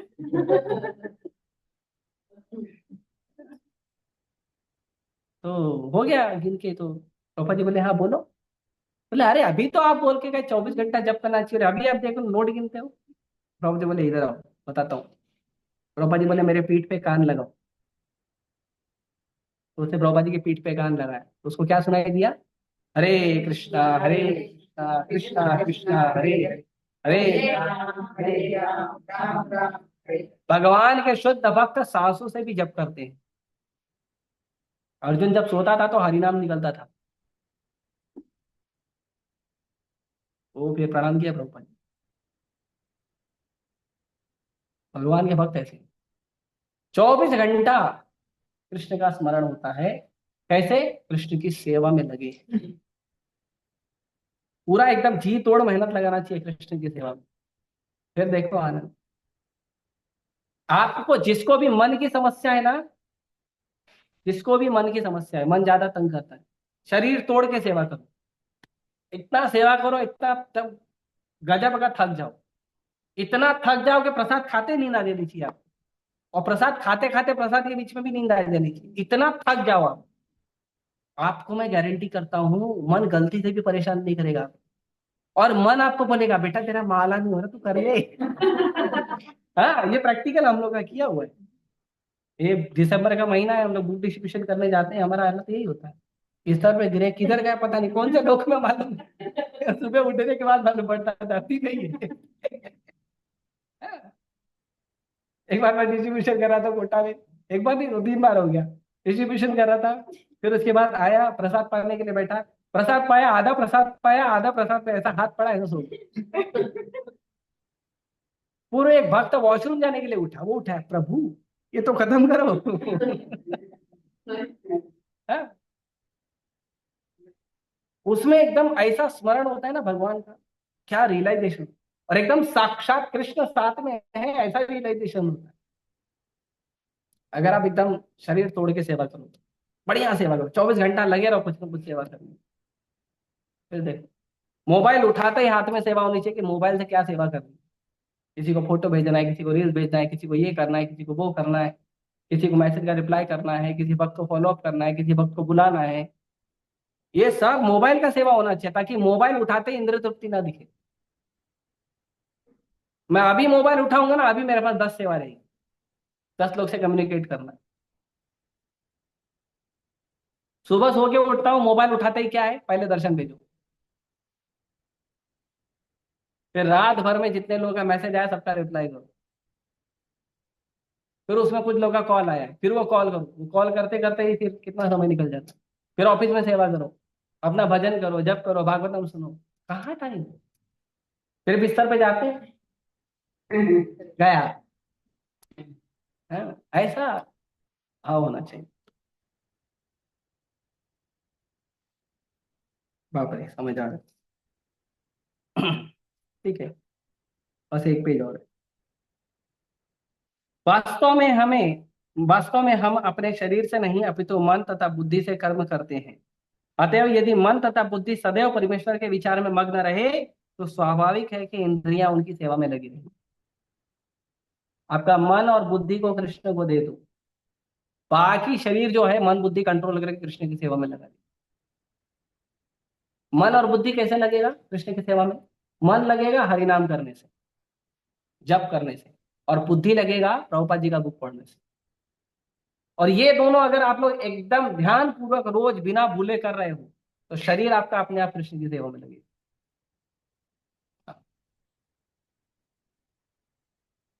एकदम प्रैक्टिकल चीजें बता रहा हूँ, फिर अगले हफ्ते आगे प्रश्न नहीं पूछेंगे। ठीक है, पूछो, उत्तर यही मिलेगा। भगवत गीता हमें सिखाती है कि किस प्रकार मन तथा बुद्धि को भगवान के विचार में लीन रखा जाए। ऐसी तल्लीनता से मनुष्य भगवत धाम को जाता है। यदि मन कृष्ण की सेवा में लग जाता है तो सारी इंद्रियां स्वतः उसकी सेवा में लग जाती है। यही कला है और यही भगवत गीता का रहस्य भी है कि श्री कृष्ण के विचार में पूरी तरह मग्न रहा जाए, पूरी तरह से भगवान के विचार में मग्न रहा जाए। भगवत गीता का जो कंक्लूजन है, अर्जुन ने बोला, क्या बोला? क्या बोला अर्जुन ने भगवान को फाइनल श्लोक? नहीं, वो तो संजय बोला। किसी को याद है? ऑनलाइन ऑनलाइन वाले सो गए, बोले बाबा इतने देर से फटाफट फटाफट बोले जा रहे, नींद आ गई। किसी को याद है? बोलो। हाँ, वेरी गुड। नष्टो मोहस्तिर्लब्ध्वा तत्प्रसादान मयाच्युता। मेरा मोह नष्ट हो गया है, मेरी बुद्धि वापस आ गई। कैसे आई है? तत्प्रसादान मयाच्युता, आपके आशीर्वाद से। अच्छा, फिर करना क्या है? बस जा रहा हूँ घर पे, तुम लड़ो। ऐसा बोला अर्जुन ने? नहीं, क्या बोला? क्या बोला? हाँ, नहीं, उसके पहले क्या बोला?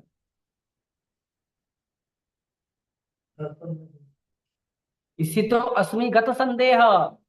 मैं अपनी पोजीशन में भी फिक्स हो गया हूँ, और मेरा संदेह है, मेरा जो डाउट है, कंफ्यूजन है, दूर हो गया है। अभी मैं वही करूंगा जो आप बोलोगे। करिष्ये वचनम तव। 24 घंटा कृष्ण का स्मरण। भगवान ने क्या बोला? सर्वधर्मान् परित्यज्य माम एकम शरणं भज, सबको छोड़ो, मेरे पास आओ। 24 घंटा कृष्ण का स्मरण। संजय ने क्या बोला? यत्र योगेश्वर यत्र कृष्ण यत्र पार्श्व धनुधर यत्र तत्र श्री विजयो भूति ध्रुवा नीति मतिर मम। हर समय कृष्ण और अर्जुन के साथ रहोगे तो तुम्हारे जीवन में परिपूर्णता आएगी। 24 घंटा कृष्ण का स्मरण। भगवत का कंक्लूजन है, always remember Krishna, never forget Krishna. Bhagavad Gita मतलब कृष्ण को हमेशा याद रखो, कृष्ण को कभी मत भूलो। तो मतलब अपनी गीता पढ़ाए। ठीक है, इसीलिए भागवतम का वर्णन है। कोई जाएगा नीचे शॉपिंग करने के लिए? कि लेक्चर के बाद जाएंगे? फिर वेट करना पड़ेगा जब तक वापस नहीं आएगा कोई पर। आप जाएंगे? आप भी जाएंगे? दोनों साथ में कैसे जाएंगे? आप जाएंगे कि ये जाएंगे? आप जाएंगे? ठीक है, जाओ, सबके लिए समोसा लेके आओ। एक खाएंगे, दो खाएंगे आप लोग? ऑनलाइन वालों घर में बना के खा लेना। हाँ, दो खाएंगे, सबके लिए दो दो लेके आओ। कितने लोग हैं? 1 2 3 4 5 6 7 8 9 10 11 12 13। ठीक है, 12, 12 दूना 24 लेके आओ। ठीक है, लेके आओ। लक्ष्मी है आपके पास? नहीं? मेरे पास है कि नहीं, देखना भाई। कभी रखता हूँ, कभी नहीं रखता हूँ। है मेरे पास। ठीक है, लेके आओ। अभी 24 चटनी साथ में। ठीक है।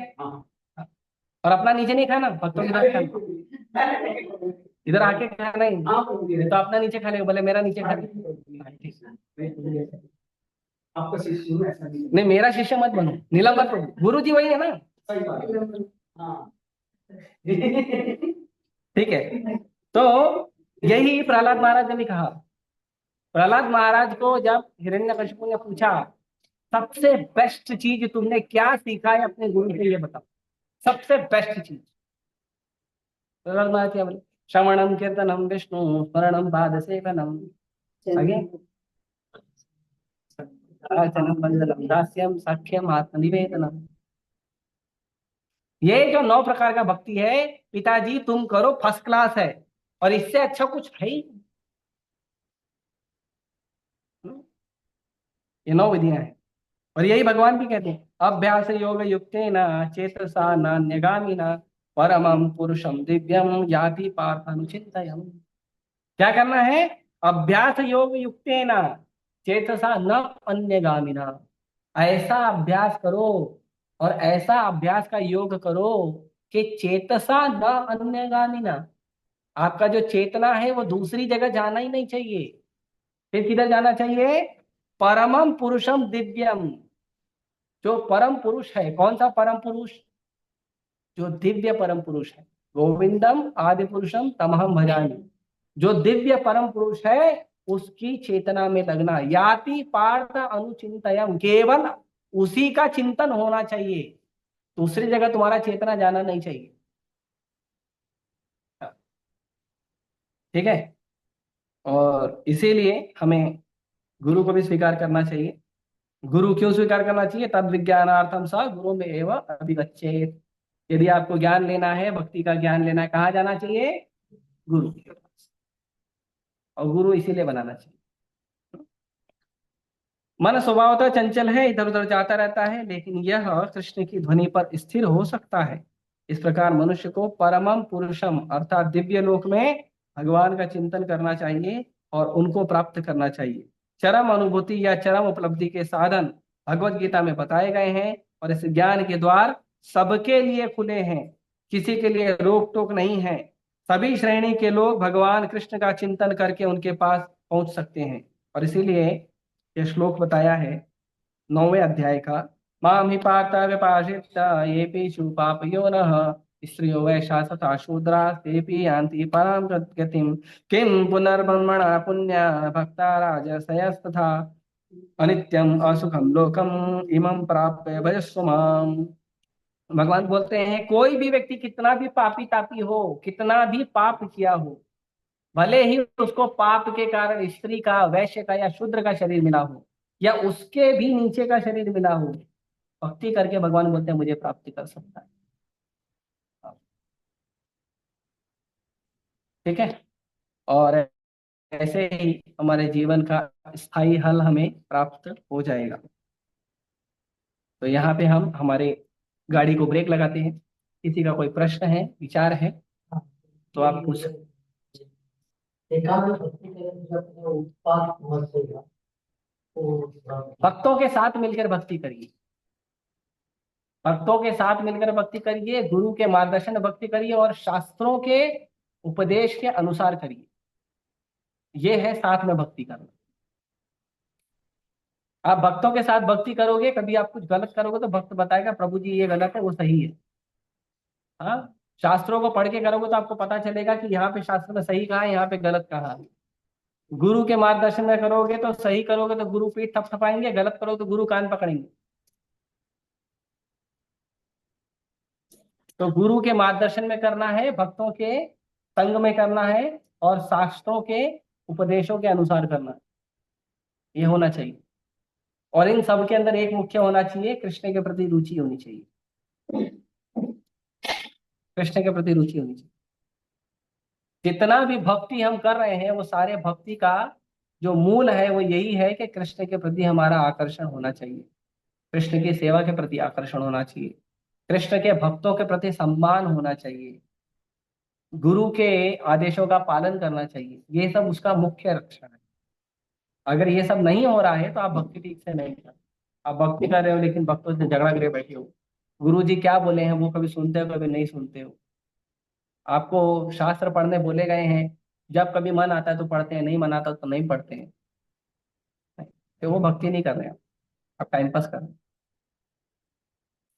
भक्ति मतलब सीरियस मैन, सीरियस मैन, जो सीरियस है वो भक्ति कर। सीरियस मतलब हमेशा ध्यान रखना है गुरु ने क्या बोला है, उसका उपदेश पालन करना, हमेशा शास्त्रों को पढ़ना, सही गलत को देखना, हमेशा भक्तों का संगति प्राप्त करना, भक्तों से अच्छे संबंध बनाना, ये सब प्रमाण है भक्ति का। भक्ति का जो रिजल्ट यही है। ठीक है। आप बहुत अच्छा जप करते हो, इसीलिए आप बाकी लोगों का निंदा देखते हो, "ए, कैसा जप करता है", फिर आप जप नहीं करते।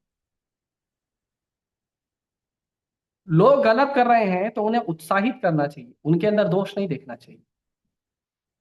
लोग शास्त्र नहीं पढ़ रहे हैं तो उसके लिए उनको उत्साहित करना चाहिए। लोग गुरु का आज्ञा पालन नहीं करते हैं, मंगला आरती नहीं आते हैं, मंदिर नहीं आते हैं, तो उनको प्रेरणा देना चाहिए, उत्साह देना चाहिए, उलाहना नहीं देना चाहिए। हाँ, नहीं तो आप भक्त नहीं। अगर आप उलाहना दे रहे हो उसको तो फिर आप भक्त नहीं। आप कैसे भक्त हो बताओ।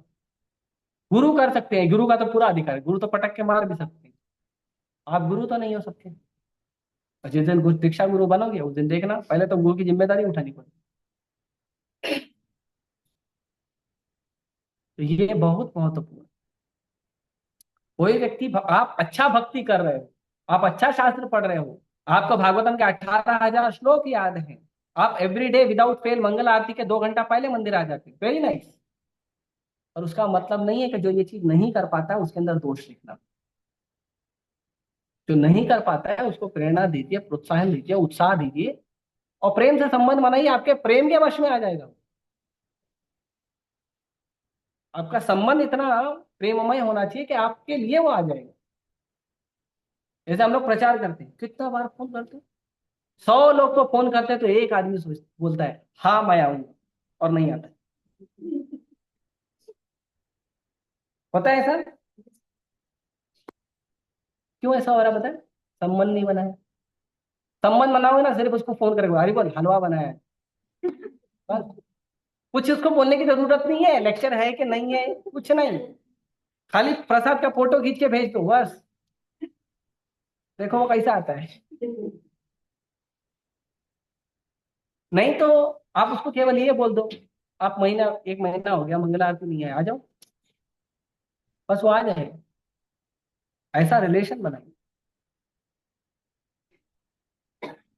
वो बहुत महत्वपूर्ण है किसी को भक्ति कराना। बाकी तब कितना हम भक्ति कर रहे हैं वो हमको मालूम है।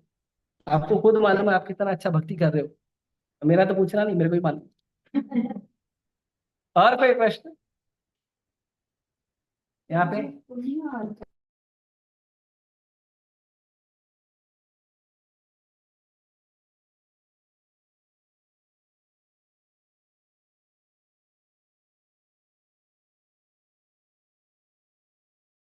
पक्का, मैं तो आना चाहता हूँ, आप मेरे लिए आओ, दोनों भक्ति करेंगे।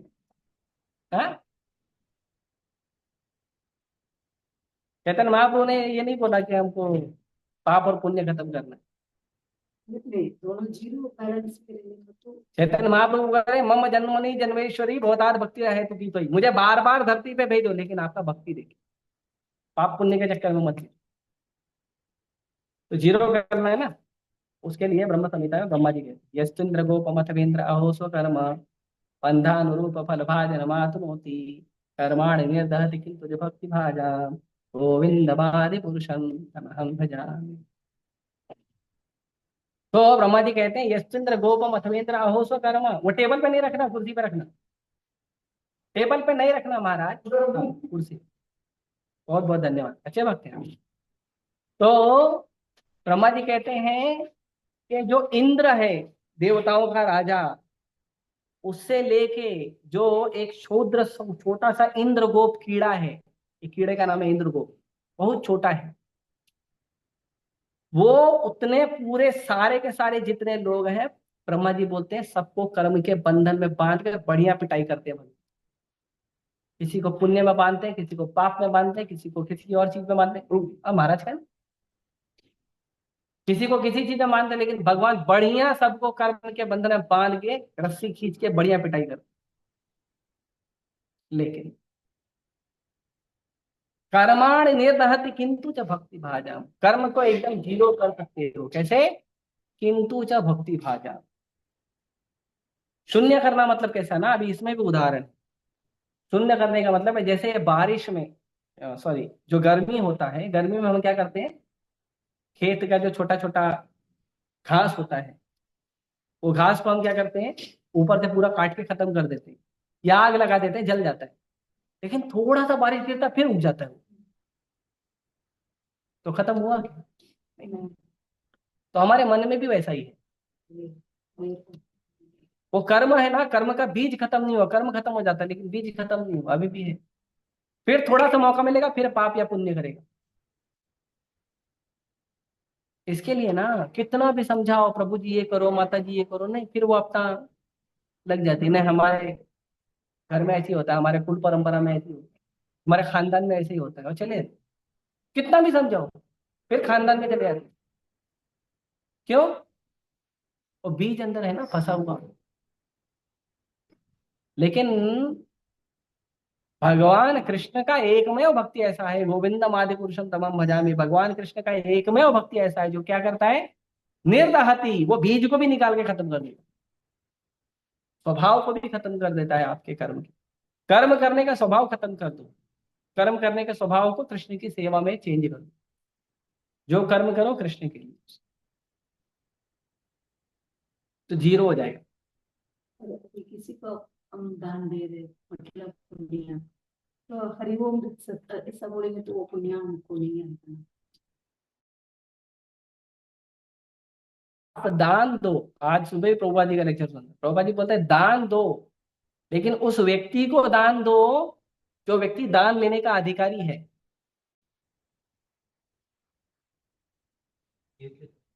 हाँ, जो व्यक्ति योग्य है, दान स्वीकार करने के योग्य है, उसको दान। भूख लग रहे है उनको खाना दो। भूख लग रहा है, ये चाहिए, तो खाना खिला दो उसको, खाना खिला दो, बस भेज दो उसको, पैसा मत दो। जो व्यक्ति योग्य है उसी को दान देना है।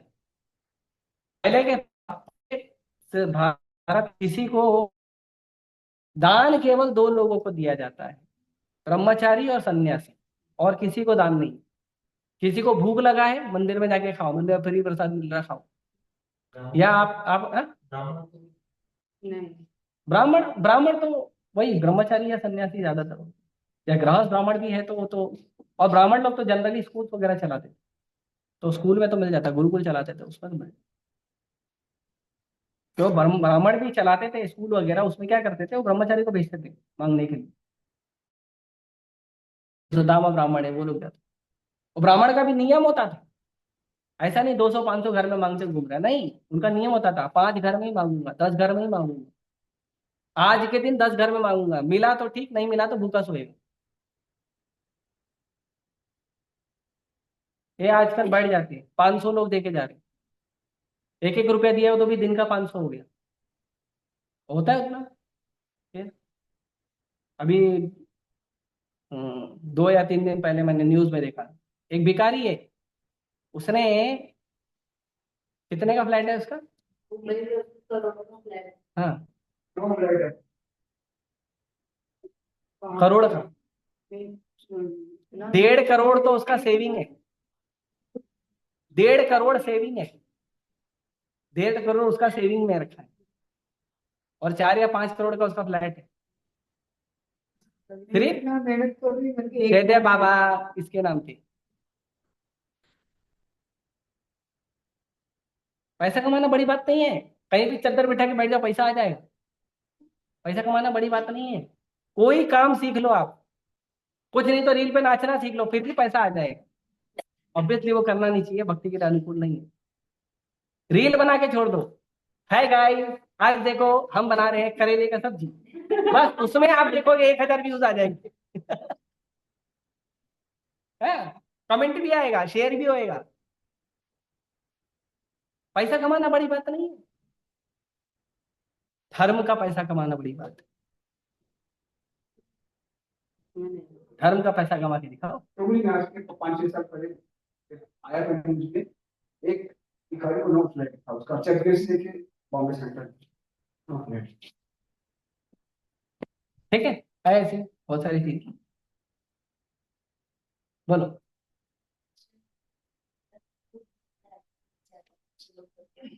तो उनको जो हम देते हैं खाना, तो ऐसा मैंने सुना है कि उन्हें शुद्ध पाप मिलता है, क्योंकि उन्हें पुण्य मिलता है ना उनका, तो शुद्ध भी कृष्ण मिलता था। तो अभी हम होता नहीं, बाहर कुछ भी देख के दे देते, कुछ भूख लगा नहीं सकते, तो वो क्या कॉन्सेप्ट है? नहीं, आप किसी को कुछ दे रहे हो तो भी उनको भगवान का प्रसाद दीजिए, और उसके लिए आप अपने बैग में हमेशा कुछ थोड़ा बिस्किट, बिस्किट मतलब जो मंदिर में कुकीज वगैरह मिलता है, या घर में कुछ कुकीज बना दो, या नारियल का कुछ लड्डू या ऐसा कुछ बना दो और लेके रखो बैग में। हमेशा 5-10 रखो अपने बैग में, कोई भी नहीं, लो जाओ। हाँ, प्रभु जी, मैं देखा हूँ बच्चे किराए पे लेके जाते हैं भीख मांगने के लिए। सब बच्चे किराए पे ही भीख मांगते हैं। किराए पे भीख मांगने के लिए। हाँ हाँ हाँ। आपको जाना है? नहीं अभी तो आप बच्चे नहीं बड़े। ठीक है, ऑनलाइन किसी का प्रश्न है? किसी का प्रश्न है ऑनलाइन? ऑनलाइन में 5 क्या है? हरे कृष्णा प्रभु जी, कौन से पेज से पढ़ रहे हैं? अरे क्षमा कीजिए, मैंने देखा ही नहीं। ठीक है, पेज नंबर 23 से आ गया था। कोई है जो पूछना चाहता है कुछ? पूछना, बोलो। नहीं? किसी को पूछना नहीं? ठीक है, आप सभी का बहुत बहुत धन्यवाद, मेरा जो भी टूटा फूटा वाणी है सुनने के लिए।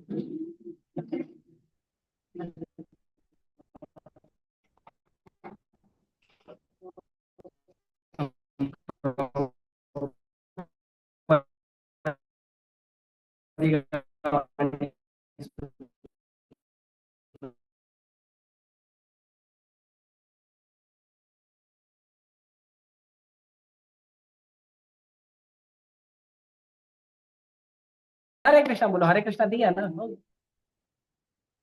नहीं देना तो हरे कृष्णा बोलो, बस। हरे कृष्णा से बड़ा क्या है? नहीं बोलेगा तो सुनेगा ना।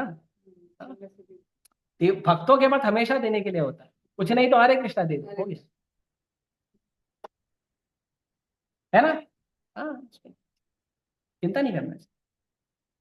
और हम सोचते हैं कि वो भिखारी को दान देना, इसको देना। आप देखोगे हर हर एक सिग्नल पे आपको भिखारी मिलेगा, हर नुक्कड़ पे मिलेगा। ये सब धंधा बना के रखे। तो बेटर है हाथ जोड़ो, हरे कृष्णा बोलते निकल। आपको जब दिखा है जो आपके आसपास में रहता है जेन्युइन है, आपके घर में कुछ सब्जी रोटी कुछ बचा है वो दे दो, नहीं तो कभी कुछ स्वीट है परेशान है वो दे दो, भगवान का प्रसाद वो दे दो। सबको कितना देते बड़े? पूरे मुंबई का ठेका आप दोगे? हाँ, आपके खाने के लाले हो जाएंगे। हाँ, बहुत मांगते हो लोग। अब पता है, मैं ये कई बार ये भी देखा हूँ, उनको आप कुछ दो ना खाने के लिए, अगर वो पैकेट फूड दोगे ना, वो उठा के रख देते हैं। किसी किसी से दुकान पे दे देते हाँ, वो दुकान पे वापस दे भी देते हैं, कुछ लोग ऐसे हैं। और बच्चे लोग बहुत एक्सपर्ट होते हैं, हैं, तो दवाई मांगते हैं, दवाई दे डालो। वो सब। प्रभु जी, आजकल फुटबॉल का प्लास्टर बांध देते हैं, बोलते हैं माल और तो पहले। भीख मांगते हैं स्टेशनों पे। ठीक है, चलिए। ग्रंथ भगवत वाणी भगवत गीता की जय, श्री प्रभुपाद की जय। हरे कृष्ण।